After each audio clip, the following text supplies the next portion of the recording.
Hello and welcome back to the Standedge Tunnels series. We're about halfway in the middle tunnel, and if you've not seen the last video, go check it out because we walked the beginning of the tunnels and saw some really fascinating things. In this video we're going to continue right to the end, hopefully, and show you what this tunnel has to offer along with the other three.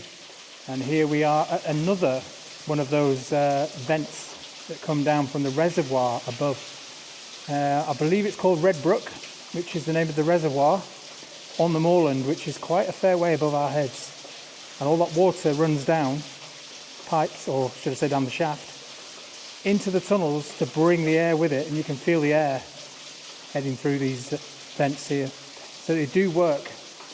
But you can see on the other side the live railway tunnel, and then just where the water is falling in the middle will be on top of the canal tunnel, which is weird to think because the canal tunnel has actually sunk further down. As we've been walking along, it's getting lower and lower. Yeah. And again, another ventilation vent there. You can actually see where the vent comes down at the top there. And then the water just runs straight into the tunnel. But as you can see here, we've got the wooden planks right in front of us, which will be above the canal tunnel, which is showing you where the canal tunnel is heading, because further back there, the canal was probably where that wall is at the other side. It's now here, so it is slowly making its way towards us and getting lower. So it may even cross further down. And just a little bit further along is another one, but this one you can see this stone vent there, look. You can actually see where it heads up above ground. And if you look down there, that's a lot of water, but you can smell the fresh air. It smells really fresh here. So that's amazing. And we've reached another checkpoint for the canal. So as you can see, there's a lot of equipment in here that can contact people. This one's again lit up. You can see the canal tunnel right here. This is amazing. So this is the closest we've got to the canal. I won't go too close, I don't want to fall in, but there you go.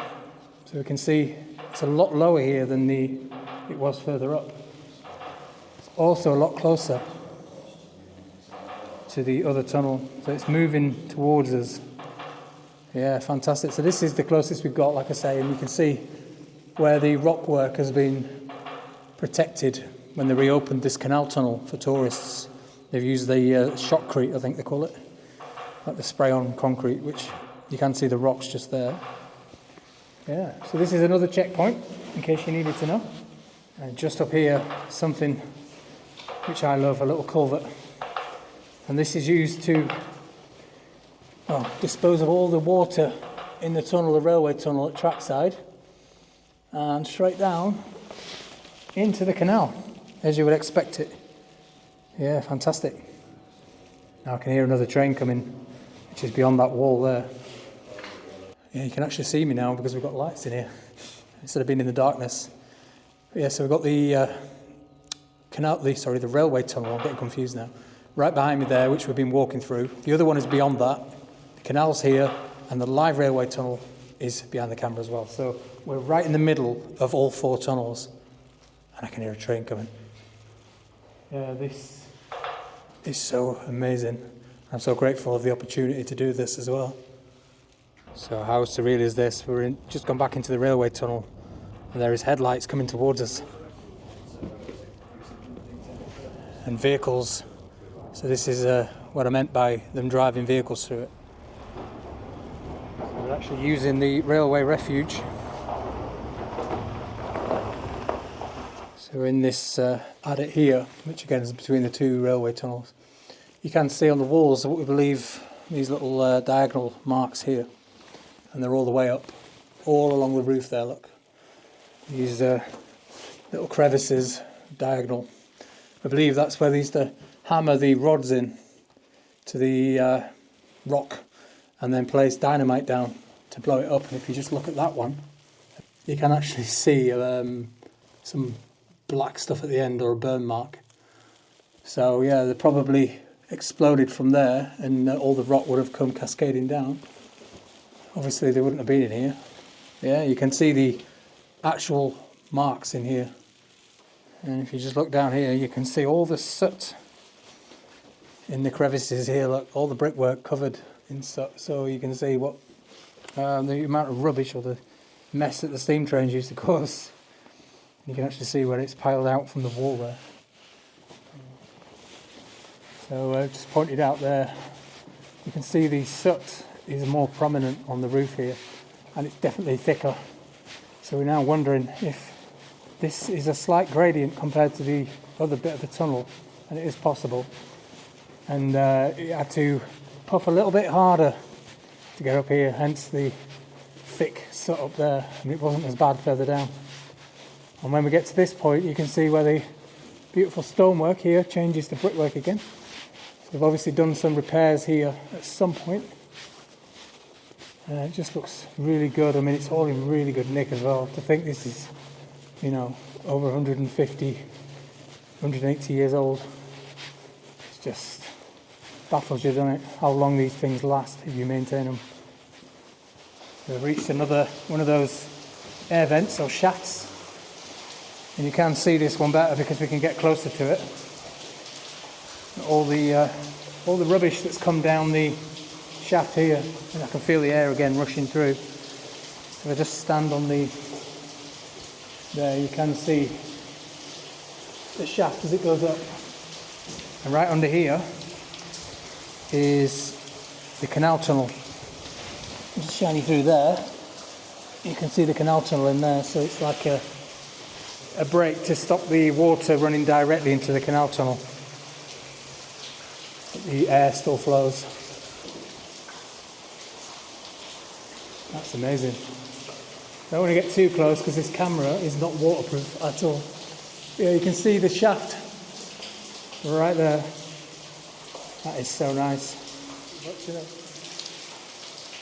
Yeah, I didn't get it too wet, so I'm not going to take it out into the falling water, but you can see the shaft there.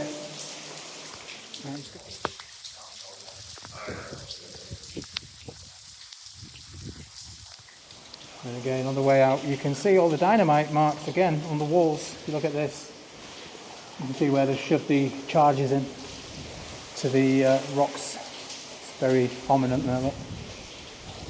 Yeah, let's continue.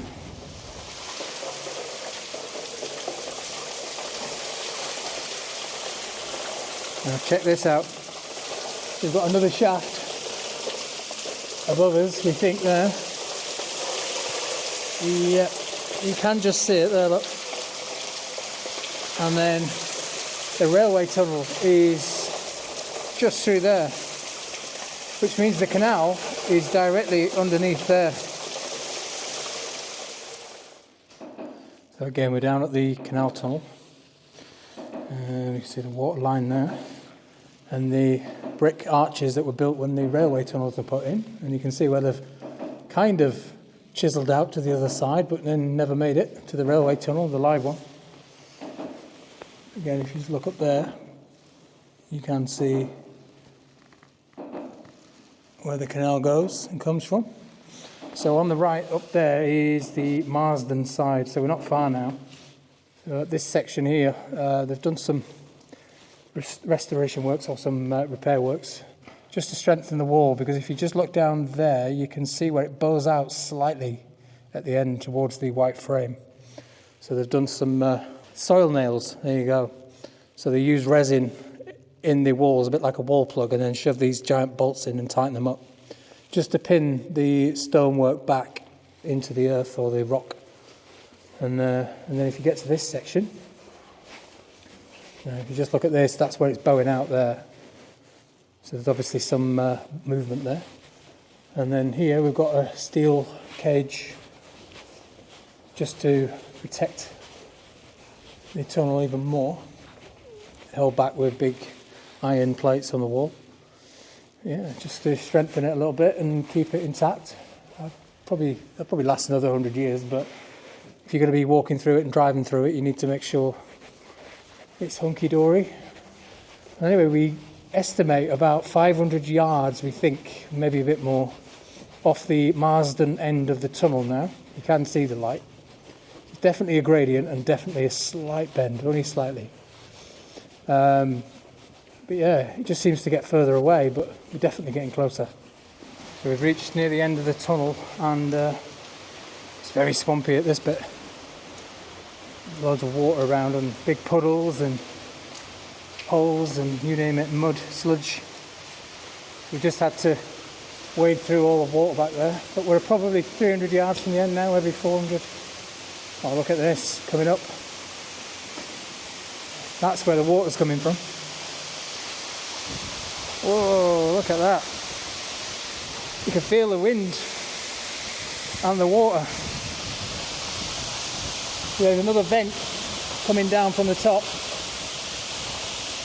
and the water is just running straight through and out. You can see it running down there, look,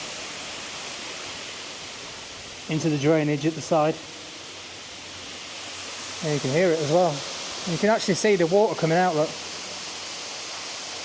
Well, I can. I don't know if you can see it on there. Yeah, you can. You can see the water flying out of the tunnel, the wind. Amazing. So we're almost at the end of the tunnel now. It'll be 100 yards. And then there's one last little thing to show you in this hole in the wall, as I'll call it. Another little rest area here. Hut. No fireplace. Oh yeah, there is. I was going to say there's no fireplace. There is. There's actually a stove there, look. So another fireplace. You can actually see the chimney breast there. And a little bench just to chill. Yeah, it's actually very warm and still in here, which is surprising. Very small, but amazing. The brickwork. And the old iron bar there just to support the roof. Doesn't look very safe, actually. I'm going to get out. Yeah. And there's the flue for the chimney again. In the wall. Yeah. And we're almost there. 3¼ miles in a tunnel. Who would have thought? Here we are at the Marsden side, which is where we started, or I started the video, but you guys started at the Diggle end. But we actually started this side, parked up, and then drove around the other side to come back on ourselves, because there's no way we are walking all the way back down there. Not in one go anyway. With all this PPE on, it's very sweaty work. Well, there we go. We're out in the daylight. Seems so weird, I don't need my torch anymore. And you can see again the portals for the tunnels right behind me there. And there's something interesting for me to show you just up here as well, to do with the watercourse, which is a different thing, but it's fascinating all the same. But yeah, just check this out. You wouldn't even know there was another canal tunnel and a railway tunnel over here, would you? Or should I say, over here. So confusing which way you are. So here you go. There's the original tunnel that we entered in on the other side, and then we crossed over to this one, which we now believe is the original tunnel, or the older one. You can see how high that embankment is up there. And then you've got the canal tunnel, which is just over there, but it comes out down here. And then the railway tunnel, the live railway tunnel, is the other side of that mound there. Higher than we are, because it comes out raised. It had a slight gradient. So here's a good vantage point. There's the live railway tunnel right there. And that means then that the canal tunnel must be, I can't work it out, if it's on this side or under where we are, or on this side, but it comes out further down there. We'll find out when we get down there. And there's the two original tunnels, the older ones, which they have no plans to use for anything in the future at the minute. Just maintaining them now for access for the canal tunnel. And right there we've got an aqueduct, which is carrying a large stream, shall we say, or an outlet down there. I'll show you it because it's really fascinating. Now this is a cracking view you don't get to see often. Again, the old tunnels there, just panning round to the live railway line, which is directly down there. And I think we're going to go on top of the railway portal there. Oh, I love my job. It's so fun doing all this. You don't get to do this kind of thing very often, but when I do, I love it.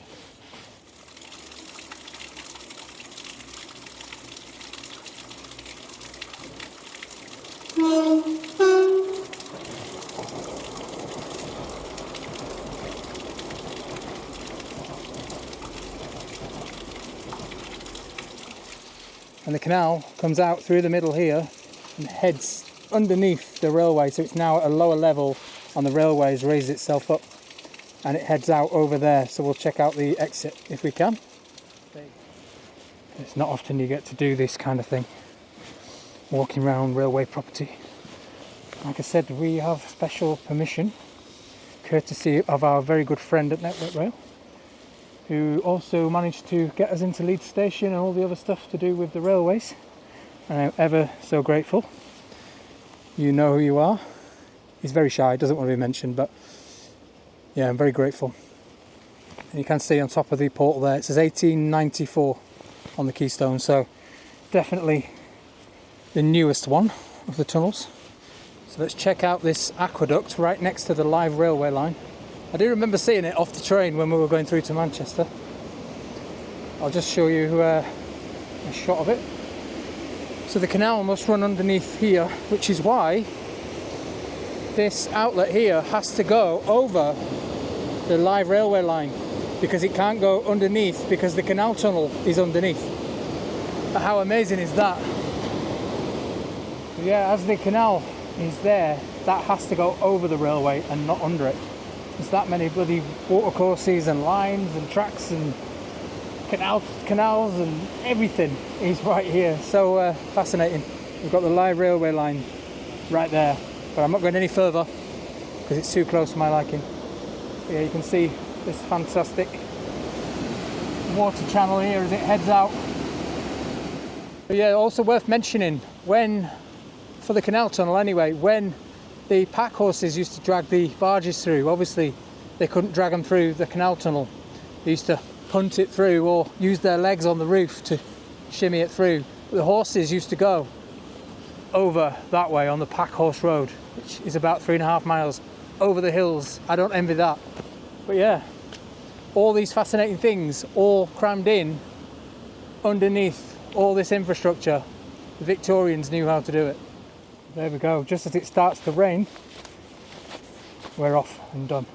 So thank you very much for watching these videos at the Standedge Tunnels, which are located in Yorkshire between Huddersfield and Manchester. So right on the, under the moors, should I say.